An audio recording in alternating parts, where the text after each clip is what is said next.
Callista Gingrich.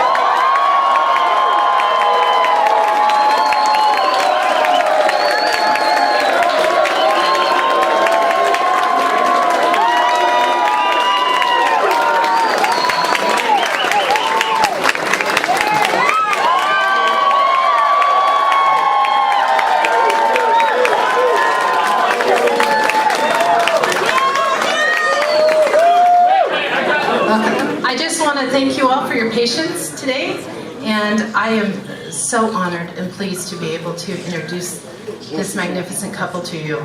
I started introducing Callista a little while ago, and the one other thing I wanted to tell you about her was that while Newt was visiting us in our caucus today, the Republican caucus down in Olympia, Callista was over reading the book that she wrote over at a school in Olympia. And that just shows her heart, like I was talking about earlier, and I really appreciate that.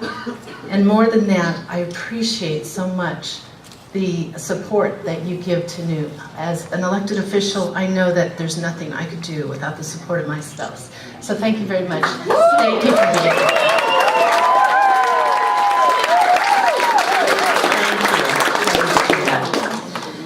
It's great to be in Federal Way. Thanks for having us here today. We are so proud of our many volunteers who have been working diligently here and throughout the state of Washington. Thank you for your support. Newt and I are engaged in this race because we believe America is at a crossroads and care deeply about the future of our country. There are only a few months left before the most important election in our lifetime. Our only opponent is Barack Obama, and we are committed to removing him from the White House.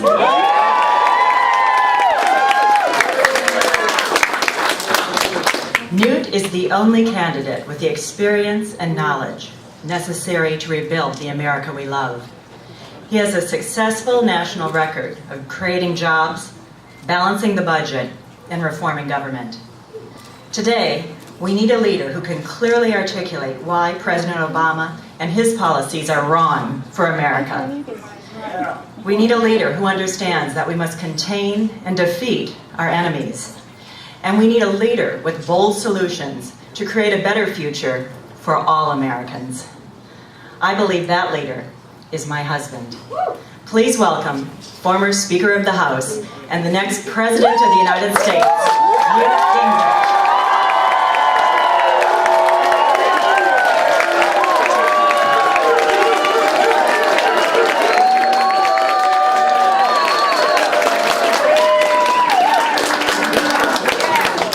Thank you all very, very much. I have to say, this is the third packed house, and I think there's actually an overflow room we're going to go visit afterwards, folks who literally couldn't get in here.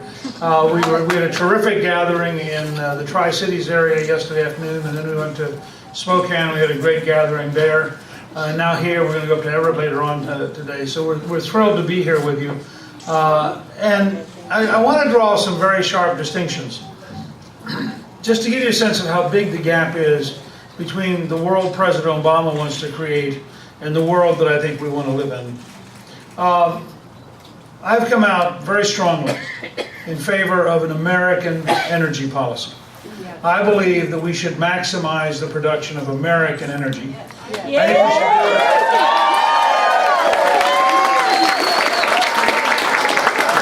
I think we should do it for national security reasons.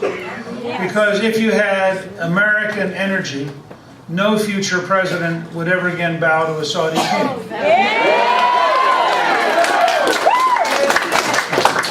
And if you have an American energy policy and we keep $500 billion a year here at home that's currently going overseas, that would create millions of new jobs, which would put Americans to work.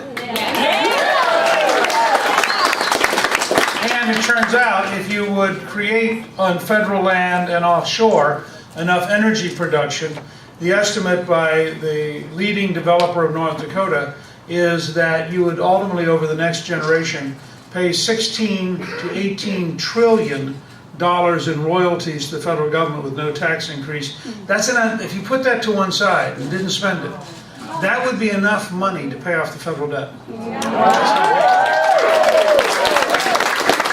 So I've advocated that we really fundamentally rethink what Obama's doing. Obama is anti-American energy.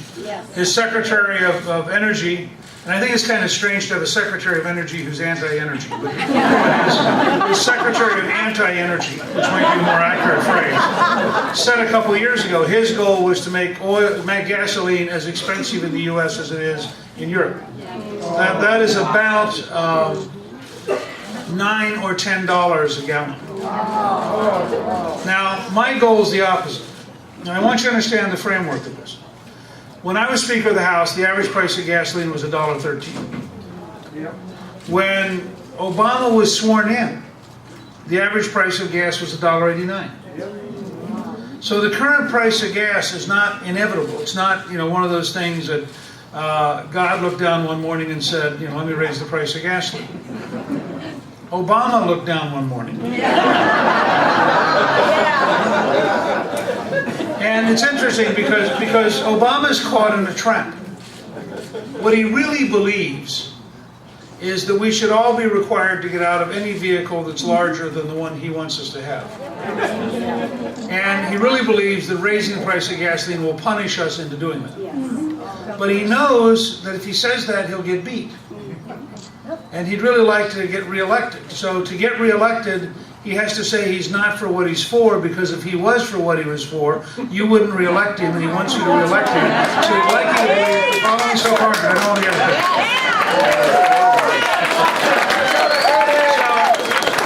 So the president went to Florida yesterday to give an energy speech.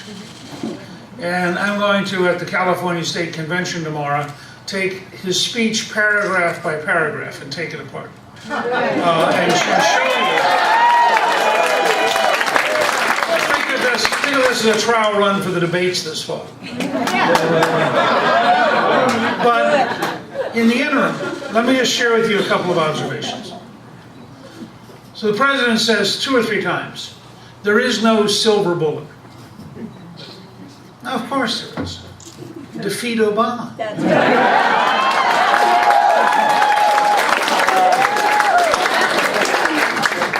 The president says, we can't really solve this problem in my administration, maybe not in a decade.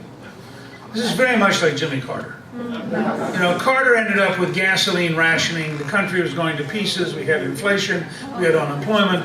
So Carter gives this great malaise speech in which he says to the country, things are all kind of miserable, but at least we can share the misery equally. And the average American thought, no, let's just fire you and get back to being happy. So Obama starts describing the future. And one of the solutions he comes up with, because he explains why we can't drill.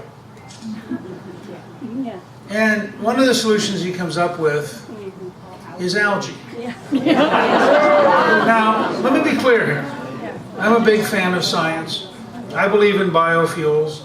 I actually have a friend at Texas A&M who is developing an algae that eats municipal waste and produces alcohol as a byproduct.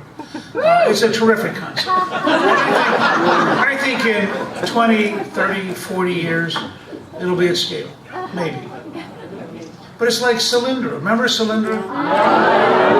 The president had this magnificent solar-powered investment, took $500 and some million of your money, visited the plant because it was the plant of the future. Now, I suspect in the next few weeks we'll see him at some algae pond. So, one of the things I want to do this fall, we're going to produce at newt.org a poster you can get.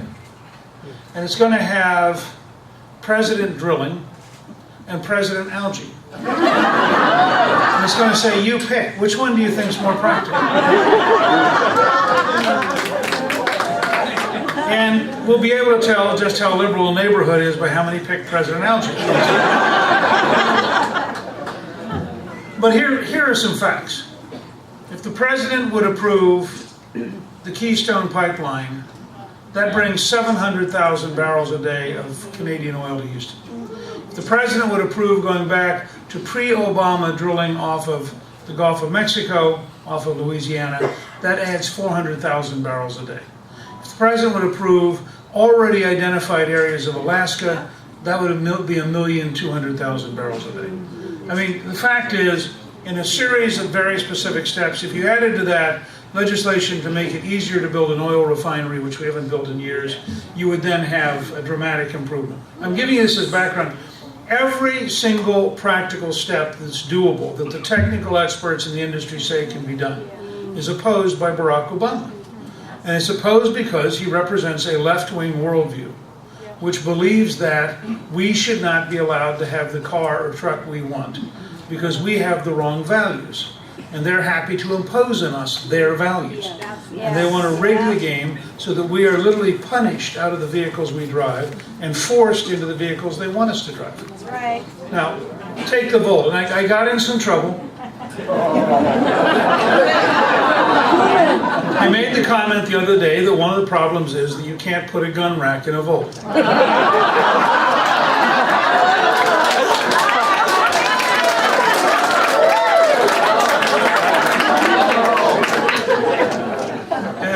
A guy in Atlanta actually did a YouTube video putting a gun rack in the trunk, to which a friend of mine who hunts and sells